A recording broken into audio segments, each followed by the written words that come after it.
नमस्कार भक्तजनों, अब मैं आपको श्रीमद् भागवत गीता के महत्वपूर्ण श्लोकों के बारे में बतलाने चल रहे हैं, जिनको आप लोगों के जीवन में समस्त कर्मों के बारे में बताया गया है।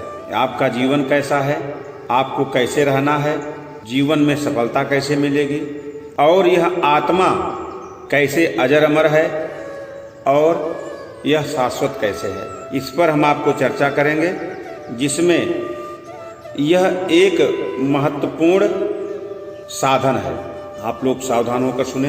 प्रथम श्लोक है, कर्मण्येवाधिकारस्ते मा फलेषु कदाचन मा कर्मफल हेतुर्भूर्मा ते संगो स्वकर्मणि। भगवान श्री कृष्ण कहते हैं, हे अर्जुन, आपका कर्म करने में विश्वास होना चाहिए। कर्म करने में आपका अधिकार है, उसके फल की इच्छा आप मत करो, केवल कर्म करो। इसलिए हे पार्थ, हे अर्जुन, कर्मों के फल के हेतु मत रहिए। अर्थात आप जो भी काम करते हैं, इस निमित्त मत कीजिए कि इसका परिणाम, इसका फल हमें क्या मिलेगा। केवल भगवान के सानिध्य में रह करके अपने कर्म करते रहो, फल भगवान पर छोड़ दो और हमेशा कर्म अच्छे करो। बुरे कर्म करने की आपको जरूरत नहीं है। अच्छे कर्म करोगे तो अच्छा फल आपको मिलेगा। श्री कृष्ण जी कहते हैं, इसलिए आप कर्मों के फल के निमित्त मत रहिए और ना ही आपकी कर्म ना करने में आसक्ति हो।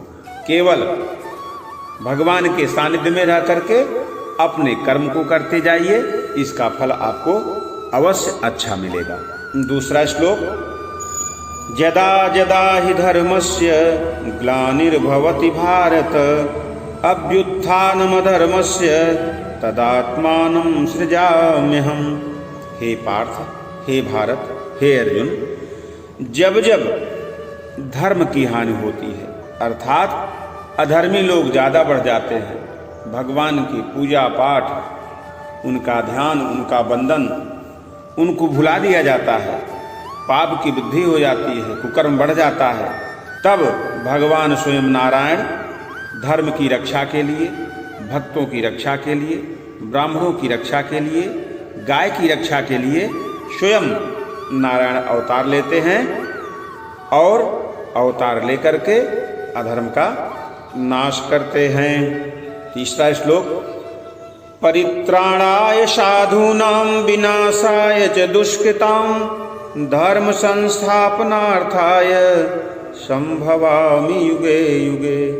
जैसा कि मैंने पहले श्लोक में भी कुछ चीजें बता दिया था कि भगवान ने कहा है साधुओं के उद्धार के लिए, परित्राणाय साधूनां विनाशाय च दुष्कृतां, साधुओं के उद्धार के लिए, दुष्टों का मैं दमन करने के लिए, धर्म संस्थापनार्थाय संभवामि युगे युगे, हर युग में मैं धर्म की स्थापना के लिए अवतरण लेता हूँ। श्लोक नंबर 4, वासांसि जीर्णानि यथा विहाय नवानि गृह्णाति नरोपराणि तथा शरीराणि विहाय जीर्णान् अन्यानि न संयाति नवानि देहि।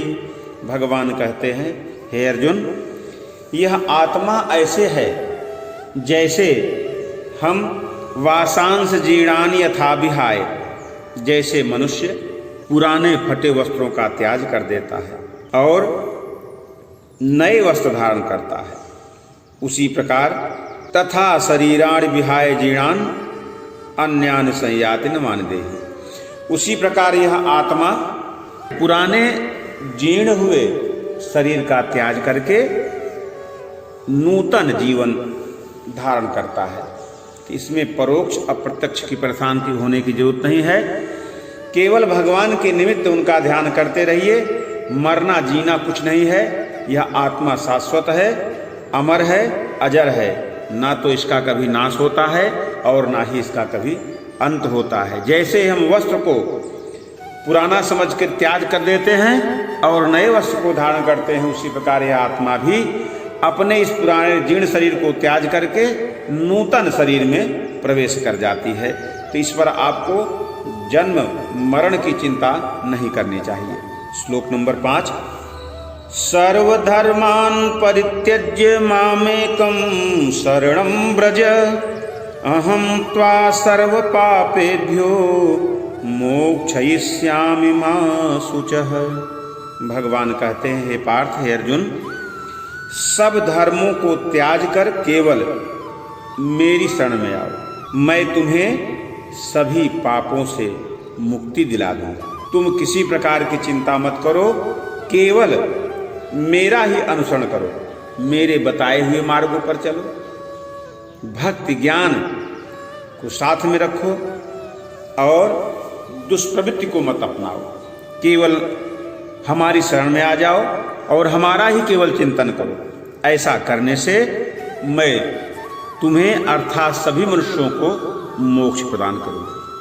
प्रेम से बोलो वृंदावन बिहारी लाल की जय।